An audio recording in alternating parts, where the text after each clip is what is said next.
Students, welcome करता हूं आपका केमिस्ट्री गुरुजी फाउंडेशन क्लासेस में। और आज हम करेंगे 10 का दम सीरीज। आज से हम स्टार्ट कर रहे हैं और हर एक चैप्टर की आज मैं आपके सामने लेके आया हूं रियल नंबर मैथमेटिक्स का फर्स्ट चैप्टर। और 10 का दम में 10 ऐसे क्वेश्चंस करेंगे जो कि सिलेक्टेड हैं, जिनके चांसेस हैं कि इस तरह के क्वेश्चन बन सकते हैं, जो पिछले सालों में पूछे गए हैं और अब भी चांसेस हैं। देखो, सारे तो नहीं बट कुछ ना कुछ तो वैल्यू ऐड होगी आपकी इस वीडियो में। It has been my 10 year experience, so it has been 10 years to me teaching mathematics, so that's why I am telling you. तो स्टार्ट करते हैं। तो रियल नंबर से स्टार्ट करते हैं, हमारे फर्स्ट चैप्टर से। तो स्टार्ट करते हैं। पहला क्वेश्चन आपकी कंप्यूटर स्क्रीन पर, यस ये आ गया। 1458 divide by 1250 will be expanded in decimal place। ये कितने डेसिमल प्लेस तक इसकी एक्सपेंशन जाएगी? जैसे एग्जाम्पल लेता हूं। देखो, ये मैं एग्जाम्पल लेता हूं आपके सामने। देखो, छोटा सा एग्जाम्पल। अगर मान लिया मेरे पास 5 को मैं 2 से डिवाइड करूं तो ये 2.5 आ रहा है। तो भाई इस नंबर की जो डेसिमल एक्सपेंशन है वो 1 प्लेस तक जा रही है। 2.5 पॉइंट के बाद एक नंबर है, तो इस वाले की कहां तक जाएगी? तो बता देते हैं। कैसे बताएंगे? ट्रिक से सॉल्व करेंगे इसको। कैसे? देखो, रब कर लेता हूं भाई साहब थोड़ा सा। इसको नीचे क्या है मेरे पास? 1250। तो डिनोमिनेटर को प्राइम फैक्टराइज कर लो। प्राइम फैक्टराइज में क्या करना है? इसको ऐसे डंडा लगा के ऐसे नहीं करना भाई। 1250 को मैं क्या लिख सकता हूं? 125 इंटू 10। तो 125 को मैं लिख सकता हूं 5 इंटू 5 इंटू 5 और 10 को 5 इंटू 2। तो ये बन गया मेरे पास 5 पावर 4 और मल्टीप्लाई 2। यानी अब मैं इस प्लेस पे क्या लिख सकता हूं? इस प्लेस पे मैं लिख सकता हूं 5 पावर 4 मल्टीप्लाई 2। अब आपके पास आंसर आ चुका है। अब आपको डिवाइड नहीं करके देखना। देखो, डिवाइड करके बिल्कुल भी नहीं देखोगे आप। आपको ये देखना है जब भी जो डेसिमल एक्सपेंशन टर्मिनेटिंग होगी, मतलब उसकी कुछ ना कुछ वैल्यू आएगी, तो उसकी डिनोमिनेटर में या तो 2 के फैक्टर होंगे या 5 के फैक्टर्स होंगे। तो अब देखो, 5 और 2 के फैक्टर है। अब जिस भी नंबर की मैक्सिमम पावर है उतने ही डेसिमल प्लेस तक उसकी एक्सपेंशन जाएगी। तो देखो, इसकी 5 की पावर मैक्सिमम कितनी? 4 है। 2 की पावर 1 है। ज्यादा किसकी है? 5 पावर 4। तो इस नंबर की जो डेसिमल एक्सपेंशन है वो 4 डिजिट तक जाएगी डेसिमल के बाद। तो आंसर आ गया। अगर ऐसा होता, in case if there were like, कैसा? अगर ऐसा होता 2 पावर 3 और 5 पावर 2, तो मैक्सिमम किसकी है? डियर स्टूडेंट्स, 3 मैक्सिमम 2 की पावर है। तो अब उस नंबर की डेसिमल एक्सपेंशन कहां तक जाएगी? 3 तक जाएगी। तो ये देवियों और सज्जनों, ये ध्यान रखना कि जिसकी जहां तक मैक्सिमम पावर होगी उतनी ही डेसिमल एक्सपेंशन जाएगी। तो सॉल्व नहीं करना, विद ट्रिक। अब करते हैं। फर्स्ट क्वेश्चन समझ आ गया होगा, कमेंट बॉक्स में राइट करना यस सर। अब आपके सामने लेके आ रहे हैं कंप्यूटर स्क्रीन पर क्वेश्चन नंबर सेकंड। क्या है क्वेश्चन नंबर सेकंड में? देखो, rational number which can be expressed as terminating decimal expansion will be. मतलब इन सारों में से ऐसा कौन सा नंबर है जिसकी डेसिमल एक्सपेंशन टर्मिनेटिंग है? Is it clear? तो टर्मिनेटिंग किसकी होती है? जिसके डिनोमिनेटर में या तो 2 के फैक्टर हो या 5 के फैक्टर हो। देखो, ये क्वेश्चन, जो 2 क्वेश्चन है ना, पहले गारंटी बोल सकता हूं कि बेसिक या स्टैंडर्ड में इस दोनों टाइप में से एक क्वेश्चन पक्का आएगा। एक्सपीरियंस इतना हो चुका है। बट चांसेस है 10 के 10 में कुछ ना कुछ वैल्यू ऐड होगी। बाकी हम वो पूछा लेके तो बैठे नहीं है। हाँ जी, उनके पास गए हैं सर, हाँ किसी के पास चले गए, पूछे वाले के पास, हाँ जी अब की बार कौन कौन से आने वाले हैं। बट अपने एफर्ट्स से, अपने एक्सपीरियंस से वीडियो में आपको वैल्यू देंगे और कहीं ना कहीं आपकी वैल्यू ऐड होगी। देखो, जिसके में 2 और 5 फैक्टर होते हैं वो टर्मिनेटिंग होता है। अगर ऐसा होता फैक्टर में 2 मल्टीप्लाई 3 मल्टीप्लाई 5 होता है डिनोमिनेटर में, तो ये नंबर टर्मिनेटिंग नहीं था। तो बस आपको ये देखना है कि 2 और 5 किस किस में है। देखो डिनोमिनेटर, इसका डिनोमिनेटर क्या है 210, तो इसको मैं रब कर देता हूं। तो 210 में 21 इंटू 10 लिख सकता हूं। तो 21 में 3 इंटू 7, 10 को 5 इंटू 2, इतना लिखने की जरूरत नहीं है, बस सीधा दिखा 21 में आपको पता है 3 आएगा, 7 भी आएगा, तो इसका मतलब ये नंबर टर्मिनेटिंग नहीं है, ये नॉन टर्मिनेटिंग है। टाइम बचाना है। इसमें 7 आ रहा है, ये भी नहीं है, इसमें 17 आ रहा है, ये भी नहीं है, तो बचा कौन सा, ये भाई साहब। इसको सोल्व भी ना करो तो आपके 3 गलत हो चुके हैं, ये आ गया। बताइए कितना टाइम लगा है। सोल्व करने की नीड नहीं है अब इसको, बट फिर भी अगर आपको सोल्व करना है तो मैं बता देता हूं आपको। 13 डिवाइड बाई 3125 को मैं ऐसे नहीं करूंगा, 5 5 नहीं करूंगा, मैं नहीं करूंगा इसको। 5 इंटू 5 इंटू 5, 25 5 125 625 5, यानी 5 5 5 5 5 5 5 5 आ रहे हैं। कितने 5 आ रहे हैं, 5 पावर 5 आ रहे हैं। तो ये हमारा नंबर क्या हुआ, टर्मिनेटिंग हुआ। समझ आया। तो कंप्यूटर जी अब थर्ड क्वेश्चन आपके सामने कंप्यूटर स्क्रीन पर। ये भी बड़ा अच्छा क्वेश्चन है, हर एक क्वेश्चन बड़ा अच्छे वाला आने वाला है। पूरा एनालिसिस करके वीडियो बनाई जाती है, पूरा टाइम लगता है तब जाके वीडियो बनती है कि क्या आ सकता है, क्या पीछे आना है। देखो क्वेश्चन क्या है, इसको भी ट्रिक के साथ करेंगे, with trick. Rational form of 0.254 बार, इसकी पी बाय क्यू में आपको रैशनल फॉर्म में लिखनी है, पी बाय क्यू की फॉर्म में लिखना है। देखो हमने 9th में किया था, 9th में ऐसा होता था, पहले x मानते थे, फिर जितने में बार है उससे मल्टीप्लाई करते थे, ऐसा कुछ करके। बट अब हम ऐसा नहीं करेंगे, हमने MCQ में टाइम सेव करना है। तो अब हम क्या करेंगे, अब हम ऐसे करेंगे, इसको P बाय क्यू की फॉर्म में कैसे लिखेंगे, ध्यान से समझो।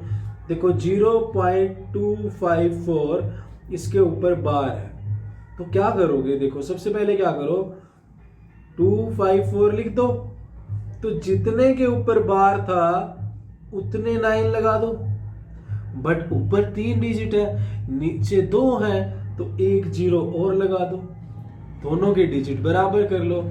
अब क्या करेंगे, 2 नंबर पे तो बार था, बट इस वाले पे बार नहीं था, तो इसको माइनस कर दो।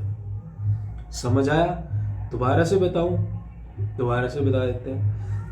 पहले इस नंबर को लिखो, फिर क्या करो, जितने पे बार है उतने 9 लगा दो, 3 डिजिट ऊपर है तो यहां पर 3 बनाने के लिए 0 लगा दो, और जिस पे बार नहीं है उसको माइनस कर दो। तो क्या आ जाएगा, 252 डिवाइड बाय 990। इसको कट करें, कर लेते हैं। 3 पे जाएगा 330, और ये 3 8 जा और 3 4 जा, फिर 3 पे जा रहा है 3110, 3 2 जा 3 8 जा। अब जाएगा 2 पे 14, और ये 2 पे 55। तो इसको मैं क्या लिख सकता हूं, P बाई क्यू की फॉर्म में 14/55। तो ये कह रहा है कि क्या इसकी P प्लस क्यू क्या होगी, P प्लस क्यू की वैल्यू क्या होगी।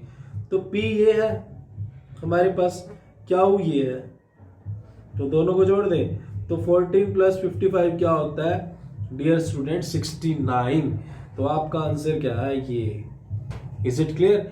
तो अगर ये वाली टाइप आ जाती है तो आपको ट्रिक से सॉल्व करना है, ना कि लेंदी मेथड से करना है, ठीक है। तो सपोर्ट कीजिएगा, चैनल को लाइक करें, शेयर करें, सब्सक्राइब करें, ठीक है। आगे चलते हैं नेक्स्ट क्वेश्चन की तरफ। ये कंप्यूटर स्क्रीन पर आ गया आपकी, ये आ चुका है भाई, आ चुका है। यहाँ पे साइड में शादी भी हो रही है, थोड़ा बहुत सॉन्ग्स भी आपको सुन रहे होंगे, तो क्लास में थोड़ा सही आपका इंटरेस्ट बना रहेगा। तो स्टार्ट करते हैं, ठीक है। बट ज़्यादा आवाज़ नहीं आ रही है, ठीक लिटिल बिट सी आ रही है। अब कह रहे हैं कि in which of the following is irrational number. ये इरेशनल में सारे कंफ्यूज होते हैं। देखो इसमें से कौन सा इरेशनल है, ये वाला, ये वाला, ये वाला या ये वाला। तो जब क्वेश्चन आ ही गया तो उससे रिलेटेड जितनी भी टाइप्स बनती है सारी बता देता हूं। तो डियर स्टूडेंट्स, इरेशनल पूरे मैथमेटिक्स में सिर्फ दो ही टाइप के होते हैं। पहले जो परफेक्ट स्क्वायर रूट नहीं होते,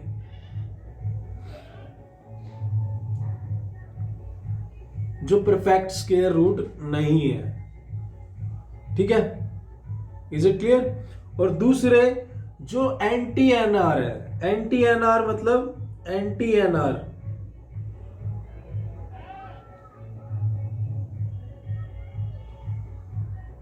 एंटी एनआर मतलब नॉन टर्मिनेटिंग और नॉट रिपीटिंग।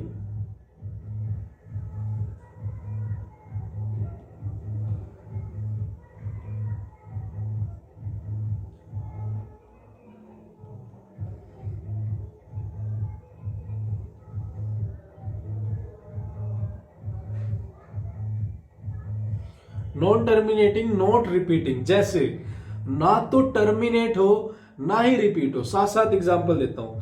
देखो 22/7 है, टर्मिनेटिंग है 3.14 वैल्यू आएगी इसकी कट के, जो हम अप्रोक्स लेते हैं मैथ्स में, ठीक है, टर्मिनेट है। इस नंबर को देखो, ओ भाई ये नंबर, इसको देखो, ये 1416 आ रहा है, वैल्यू टर्मिनेट हो रही है, कुछ ना कुछ वैल्यू मिल रही है। तो ये नंबर भी क्या है, रैशनल है, इरेशनल नहीं है। आगे चलते हैं, ये वाला देख लेते हैं, डी वाला।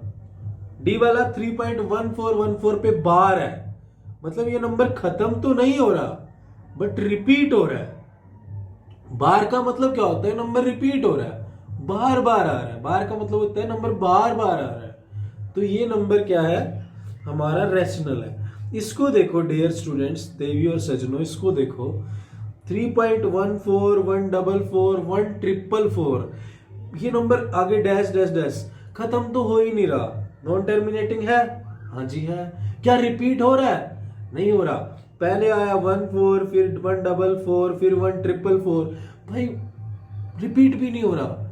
रिपीट तो वो होता है अगर ऐसा होता 3.141414 ऐसा, ये तो 14 आ रहा है, 144 आ रहा है, 1,444 आ रहा है। तो ना तो ये टर्मिनेट हो रहा ना ये रिपीट हो रहा, तो ये नंबर है मेरा इरेशनल नंबर। तो क्वेश्चन आ सकता है, क्वेश्चन आपसे पूछ सकता है, पहचान पूछ सकता है बेसिक या स्टैंडर्ड में कि 4 ऑप्शन दिए होंगे, इसमें से इरेशनल कौन सा है, और आएगा ही क्या, ये कुछ ही तो टाइप पड़ी है, इसकी प्रॉपर्टी भी है, इसका वन शॉट डाला हुआ है मैंने इस चैप्टर का बिल्कुल डिटेल में। अगर आप उसको देखते हो, अभी तक भी आपने कुछ नहीं किया है, तो आपकी बहुत अच्छी प्रिपरेशन हो जाएगी। और थोड़ी बहुत प्रैक्टिस करते रहो, एमसीक्यू की चैनल के साथ बने रहो, बहुत अच्छे मार्क्स आ सकते हैं। आगे चलते हैं, नेक्स्ट क्वेश्चन, ये भी इंपॉर्टेंट टाइप है बहुत ज्यादा। If the HCF of 65 and 117 is 13, दो नंबर है 65 and 117, इन दोनों का जो HCF है, HCF इन दोनों का HCF है वो कितना है, 13 है। एंड LCM, HCF 13 है और LCM कितना है, LCM of 65 and 117 is 45 into में A, then value of A की वैल्यू निकालनी है, तो बड़ा इजी है, निकाल सकते हैं। देखो आपने रियल नंबर में एक प्रॉपर्टी पढ़ी होगी और इस प्रॉपर्टी से रिलेटेड क्वेश्चन आने वाला है, बेसिक और स्टैंडर्ड, ध्यान से देखना। क्या होता है कि HCF multiply LCM is equal to product of two number,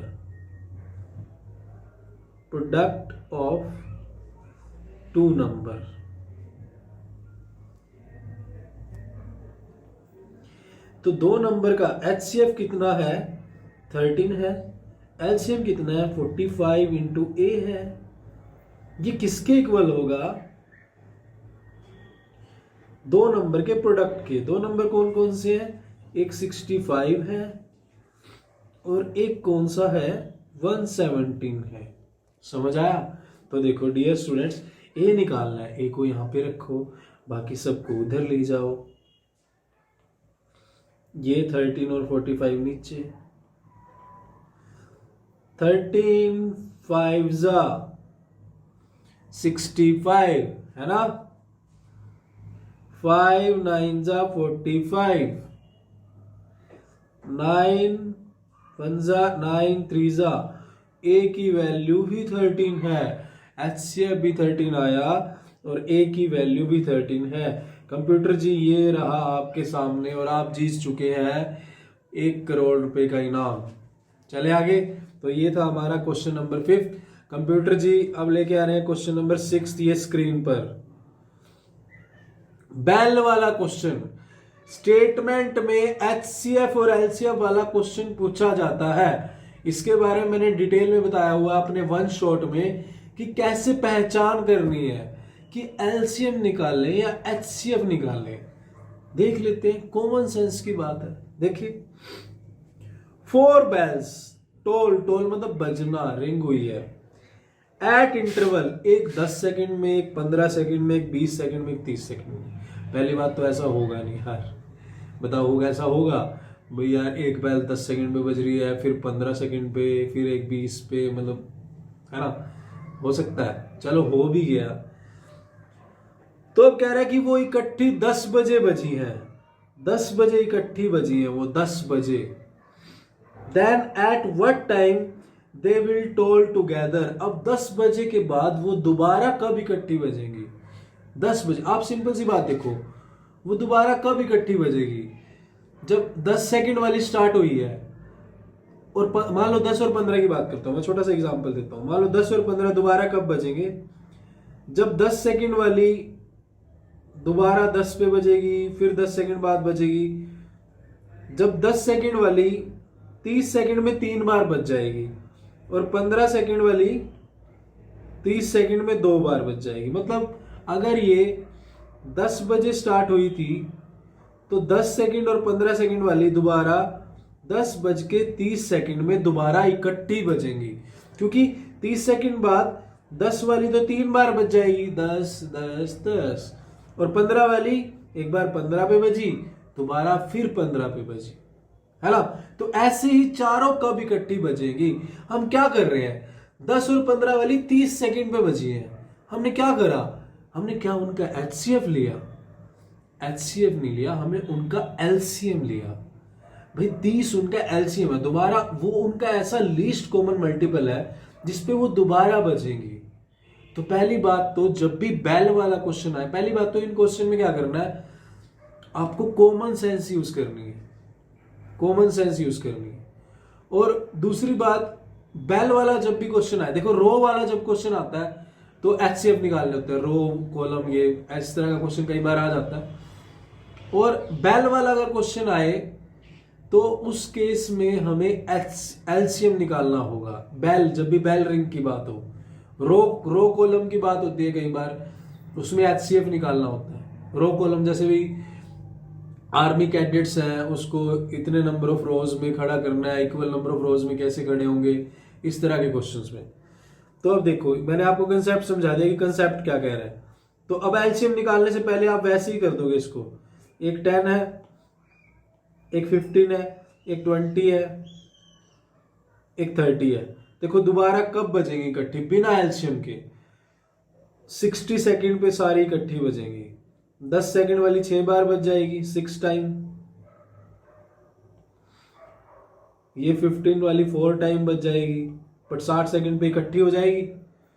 20 वाली 3 बार और 30 वाली 2 बार, मतलब दोबारा ये सारी 60 सेकंड के बाद इकट्ठी बजेंगी।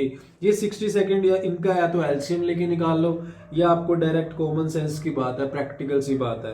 तो 60 सेकंड मतलब 1 मिनट बाद अगर सारी 10 बजे इकट्ठी बजी है, अब दोबारा 10:01 AM पे इकट्ठी बजेगी, 1 मिनट बाद सारी बज जाएंगी।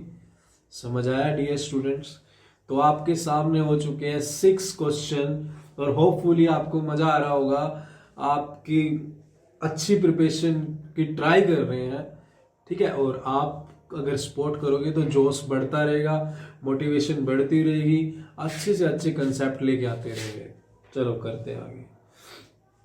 कंप्यूटर जी क्वेश्चन नंबर 7 और स्क्रीन पर करें। क्वेश्चन क्या है भाई साहब कि 2 पॉजिटिव इंटीजर है। पॉजिटिव इंटीजर मतलब 1 2 3 4 5 6 ये इंटीजर्स होते हैं। Is it clear? अब ए और बी, ए की वैल्यू है X cube Y square, B की वैल्यू है एक्स वाई क्यूब। एक्स और वाई प्राइम नंबर है मान लिया। Then HCF of A B, HCF क्या होता है? Highest common factor. अगर मैं इनको ओपन करूं एक्स क्यूब को मैं X into X, Y square को मैं एक्स भी हो गया, वाई स्क्र को मैं क्या लिख सकता हूं? वाई इंटू वाई, ठीक है। ये मैं दूसरे स्केच से लिख देता हूं, सॉरी। देखो इसको मैं लिख सकता हूं X X X Y Y multiply, दूसरे स्केच से लगा देता हूं X multiply Y multiply Y. लिख सकता हूं? हाँ जी लिख सकता हूं। अब एक्स वाई क्यूब को मैं क्या लिख सकता हूं? X Y Y Y X multiply Y. आप देखो इसमें कॉमन कौन सा है? एक्स वाले में ये एक्स कॉमन है, देख तो एक्स आ गया। इस तरह क्वेश्चन आ जाता है कई बार। न्यूमेरिकल में तो आप बड़े आराम से निकाल लेते हो, बट अलजेब्रा में कैसे? बिल्कुल सिंपल है। वाई वालों में एक ये वाई कॉमन है, एक ये वाई कॉमन है, तो वाई स्क्वायर यानी X into Y X Y square. So this is your HCM. अगर एलसीएम पूछा होता तो एलसीएम में क्या करते? लीस्ट कॉमन मल्टीपल, उनका लीस्ट कॉमन मल्टीपल लेते। तो फिर क्या करते? जो मैक्सिमम पावर है वो एलसीएम लेते हैं। आपको पता होगा, कमेंट बॉक्स में राइट करना कि अगर एलसीएम लेते तो क्या आंसर आता। समझ आया? तो अब एचसीएफ पूछा है तो एचसीएफ देखते हैं। बढ़िया हो गया बिल्कुल यार, थोड़ा कैमरा अच्छा हो गया, लाइट ऑन कर दिए। आप हमारे सचिन सर ग्रेट सर हैं, साइंस के टीचर हैं उन्होंने, तो बढ़िया कैमरा हो गया। एक्स वाई स्क्वायर यानी बी वाला ऑप्शन आ गया, ठीक है। तो ये था आपका क्वेश्चन नंबर 7। अभी 3 क्वेश्चंस और बचे हैं आपके, ठीक है, बढ़िया वाले। करें स्टार्ट। तो कंप्यूटर जी नेक्स्ट क्वेश्चन आपका स्क्रीन पर लाया जाए, ये आ गया।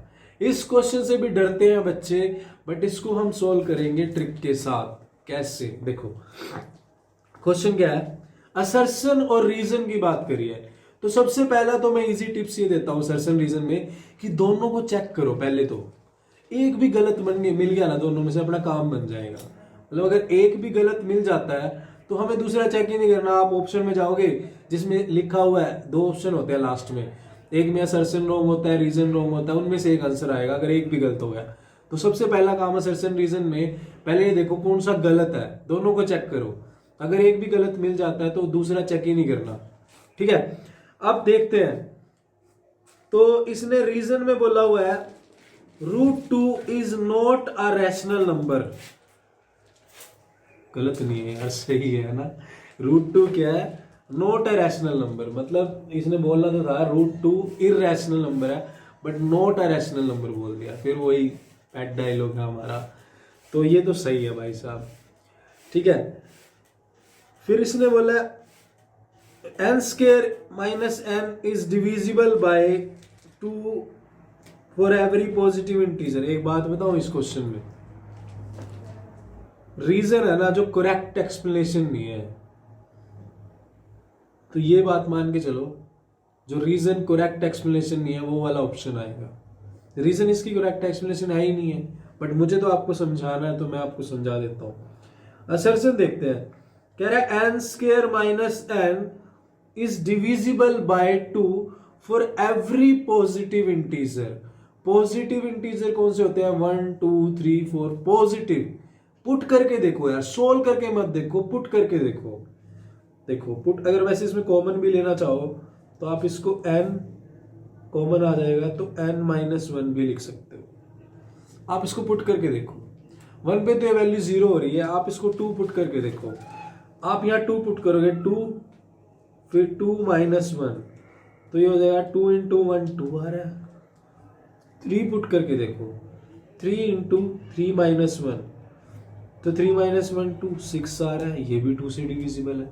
4 पुट करके देखो, 4 इंटू 4 माइनस 1 ये क्या आ रहा है? 12 आ रहा है, ये भी 2 से डिविजिबल है। मैं मान रहा हूं आप कोई भी पुट करो, आप n के प्लेस पे ये नंबर 2 से डिवाइड होगा ही होगा। तो समझ आया? तो असर्शन भी ट्रू है, रीजन भी ट्रू है, but reason is not a correct explanation of assertion. मतलब कोई बात थोड़ी है यार, कहाँ ये रूट टू रीजन का दूर दूर तक से कहीं पे है भी है कोई सिस्टम? मतलब ये बोल रहा है कि चंडीगढ़ ईस्ट में है क्योंकि दिल्ली वेस्ट में है, कोई रीजन है? ऐसा कोई रीजन तो नहीं है ना, कोई रीजन नहीं है। ठीक है, रीजन इसका है। अब ऐसे बोलते हैं असर्शन ये है कि कोरोना चल रहा है, नहीं, असर्शन ये है कि बोर्ड एग्जाम कैंसिल हो चुके हैं। रीजन ये है क्योंकि कोरोना चल रहा है। कौन सा सही है कौन सा नहीं, कमेंट बॉक्स में बताना। और करेक्ट एक्सप्लेनेशन है या नहीं है, आप क्या चाहते हो? आप चाहते हो कैंसिल हो, है ना? बट नहीं यार, जो टॉपर है वो नहीं चाहेंगे, उन्होंने मार्क्स लेने अच्छे, और आगे जब डीएमसी वगैरह आएगी तो कम से कम फेयर तो होगी ना यार। ऐसे तो नहीं होगा कि हाँ कोरोना की वजह से पेपर्स नहीं लिए गए और मार्क्स दे दिए गए, है ना? तो पेपर दो, अच्छे से नंबर लो। आगे चलते हैं, नेक्स्ट क्वेश्चन कंप्यूटर जी, क्वेश्चन नंबर 9 आपकी स्क्रीन पर। क्या ये नंबर है क्या?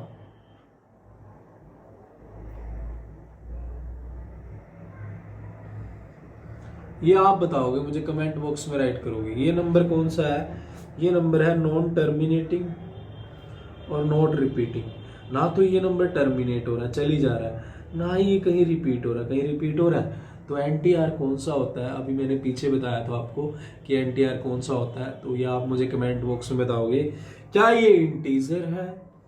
क्या ये इरेशनल नंबर है? क्या ये रैशनल है? क्या ये नन ऑफ द अबव है? आप बताएंगे, मुझे कमेंट बॉक्स में राइट करेंगे। ठीक है, तो मैं वेट करूंगा आपके कमेंट का। आगे चलते हैं, लास्ट क्वेश्चन कंप्यूटर जी स्क्रीन पर लाया जाए। यस, ये लास्ट क्वेश्चन आ गया। लास्ट क्वेश्चन हम करेंगे केस स्टडी। हम केस स्टडी करेंगे, केस स्टडी भी जरूरी है, उसको भी सॉल्व करना जरूरी है। और केस स्टडी से कुछ नहीं होता, बस क्या होता है कि थोड़ा सा कंसेप्ट आते हो ना, मैं बोलता हूँ कुछ भी नहीं है, करें सॉल्व करते हैं। क्या कह रहा है इसमें, बता क्या रखा है, मैं आपको बता देता हूँ कि भाई ना, एक रीडिंग स्किल को एनहांस करने के लिए ना बच्चों को लाइब्रेरी में लेके जाना है। और 2 सेक्शन है 10th क्लास के, ए है बी है, जिसमें एक में 32 स्टूडेंट है, दूसरे में 36 स्टूडेंट है। दोनों सेक्शंस के, एक के 32 है, एक में 36 है, तो दोनों को इक्वल नंबर ऑफ। तो अब ये तो आपके वो है, पैसेज है आपका। ठीक है, फर्स्ट क्वेश्चन क्या कह रहा है, what is the minimum number of books you will acquire for class library so that they can be distributed equally among the student of section A or section B. Minimum equally distributed कितनी number of books हम लेके आए? तो देखो मैं आपको बताता हूँ, इसको ध्यान से समझो। A में कितने स्टूडेंट है? 32, और B में 36 है। तो इनको इक्वल नंबर ऑफ बुक्स मिलनी चाहिए, दोनों को। 32 और 36 स्टूडेंट है, इक्वल नंबर ऑफ बुक्स मिलनी चाहिए दोनों। अब देख लेते हैं, मैं दूसरा एग्जांपल देता हूं आपको। देखो अब यहाँ पे ऑप्शन देखो, 144 है, 128 है, 288 है, 272 है। तो आप देखो ये सारी वैल्यू 32 और 36 से बड़ी है, तो क्या HCF निकाला जाएगा? अगर HCF होता तो 32 और 36 में से जो हाईएस्ट कॉमन फैक्टर होता वो निकालते, तो वो तो वैल्यू छोटी आती, बट इसमें सारी वैल्यू 32 से बड़ी है। तो अब या तो HCF होगा या LCM होगा, या तो हेड होगा या टेल होगा। तो HCF तो निकालना नहीं है, तो अब क्या निकालना पड़ेगा? LCM निकालना पड़ेगा।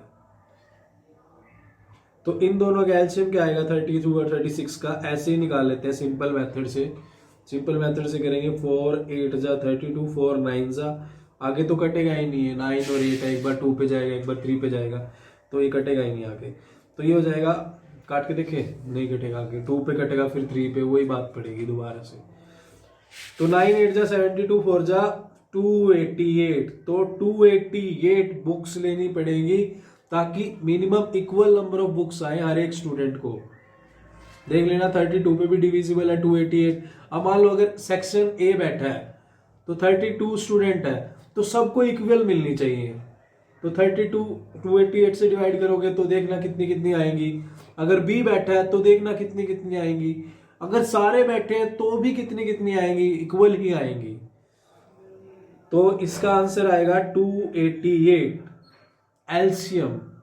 नेक्स्ट क्वेश्चन में चलते हैं। If the product of two positive integer is equal to the product of their HCF and LCM, then the HCF of, कर लेते हैं, ये आप करेंगे मैं नहीं करूंगा। हमने पढ़ा था कि एचसीएफ मल्टीप्लाई एलसीएम, ये इंपॉर्टेंट कंसेप्ट है भाई, इस कंसेप्ट से क्वेश्चन आएगा ही आएगा एचसीएफ और एलसीएम से related. HCF multiply LCM is equal to product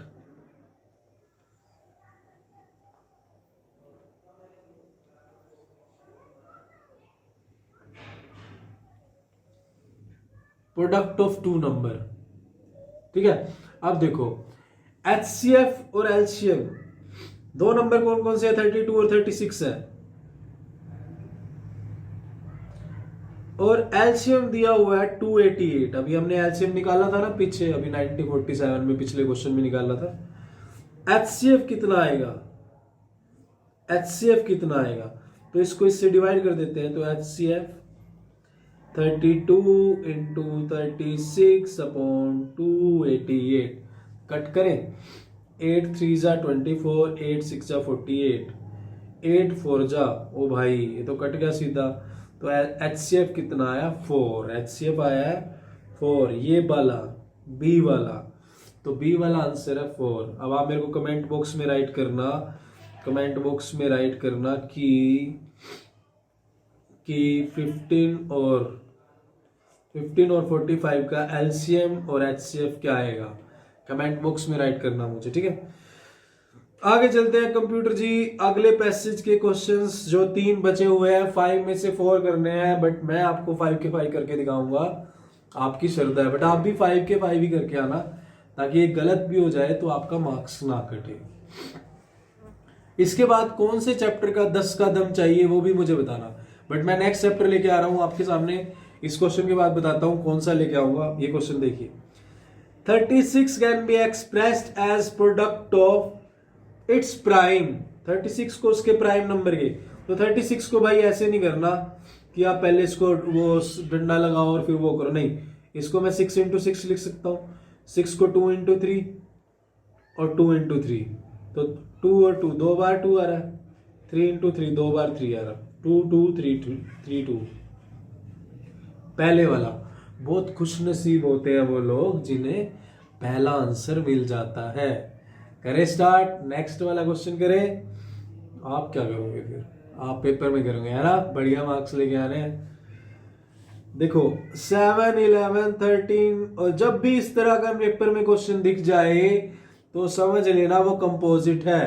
composite क्यों है यार? कंपोजिट है, ये नंबर कंपोजिट है। क्यों है कंपोजिट यार? कंपोजिट है यार, ये कैसे है? कैसे है बता देते हैं। देखो देखो आप सिंपल सी बात देखो, मैंने लिखा 5 इंटू 4 प्लस 4 लिख दिया, क्या ये कंपोजिट है? यार मेरी बात सुनो आप, कंपोजिट कौन सा होता है? जैसे कि मान लो 4 है, ये या तो 1 से डिवाइड होगा या 4 से डिवाइड होगा, या किसी और नंबर से डिवाइड हो वो कंपोजिट होते हैं, ये आप मानते हो बात।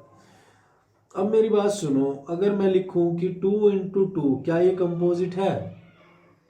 या 2 इंटू 2 से जो नंबर आएगा वो नंबर अपने आप से तो डिवाइड होगा ही, 4 आएगा 4 से तो डिवाइड होगा ही, और 1 से भी डिवाइड होगा, और इन दोनों से भी डिवाइड हो रहा है, तो अपने आप ही आएगा। मतलब ये दोनों क्या है, मल्टीप्लाई किया, उस नंबर के फैक्टर है। तो ये भी क्या है, 5 इंटू 4, इसमें से 4 कॉमन आ रहा है, तो यहां बच गया 5, यहां बच गया 1, तो ये बन गया 4 इंटू 6। भाई जो नंबर आएगा 24, वो 24 से तो डिवाइड होगा और 1 से भी डिवाइड होगा, साथ में इन दोनों से भी तो डिवाइड होगा, तो मतलब इन दोनों के प्रोडक्ट से जो भी नंबर आएगा वो कंपोजिट ही आएगा, क्योंकि ये दो नंबर भी तो उसके फैक्टर है। तो ऐसा ही तो इसमें करना है, ऐसा ही इसमें करना है।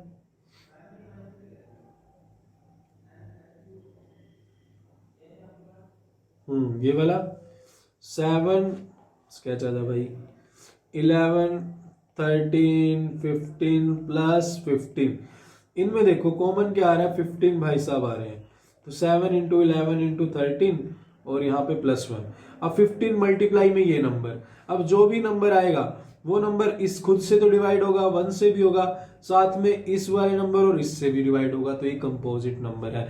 समझ आया? अगर समझ आया तो कमेंट बॉक्स में राइट करना यस सर, और जरूर बताना कि अगला क्या चाहते हो, अगला क्वेश्चन कौन सा चाहते हो, अगला 10 कदम किसका आना चाहिए। नेक्स्ट क्वेश्चन कंप्यूटर स्क्रीन पर कह रहा है कि पी और क्याऊ दो नंबर है, पी ए बी स्क्वायर है, क्याऊ ए स्क्वायर बी है, तो दोनों का एलसीएम क्या होगा, पी ए बी स्क्वायर है और ए स्क्वायर बी है, तो यहां पे कर लेते हैं।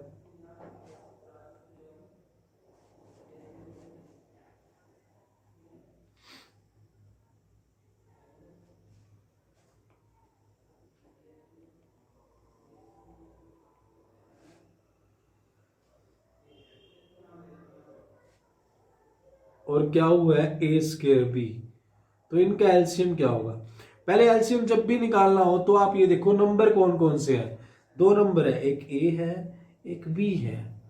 मैक्सिमम पावर किसकी है, ए की बात करें तो मैक्सिमम पावर इसमें और इसमें, देखें इसमें मैक्सिमम है 2, यहाँ पे 2 लगा दिया। बी की बात करें तो मैक्सिमम इसमें और इसमें है, इस वाले में, तो बी की 2, तो ए की 2 बी की 2, ए की 2 बी की 2, ए स्क्वायर बी स्क्वायर, तो ये आंसर आएगा, एलसीएम आ गया, एलसीएम आ गया ए स्क्वायर बी स्क्वायर, ये बी वाला। तो ये हो गया आपका एलसीएम देवियों सजनों। तो ये था 10 का दम चैप्टर फर्स्ट का, और इसके बाद हम करेंगे हमारा नेक्स्ट चैप्टर, जल्दी अपलोड कर दिया जाएगा टेलीग्राम चैनल पे, आप केमिस्ट्री गुरुजी फाउंडेशन पे आप उसको फॉलो कर सकते हो, वहां पे ज्वाइन कर सकते हो, और चैप्टर के 1 शॉट है वो देखते रहिए, चैनल को सपोर्ट कीजिए। नेक्स्ट चैप्टर आपके सामने लेके आऊंगा, ट्रिक के साथ लाऊंगा, ये सीजी फाउंडेशन कोऑर्डिनेट ज्योमेट्री 10 का दम एमसीक्यू ट्रिक्स, इसमें तो कुछ ही टाइप बनती है सिलेक्टेड सी, वही करेंगे ट्रिक के साथ। थैंक यू वेरी मच, जय हिंद।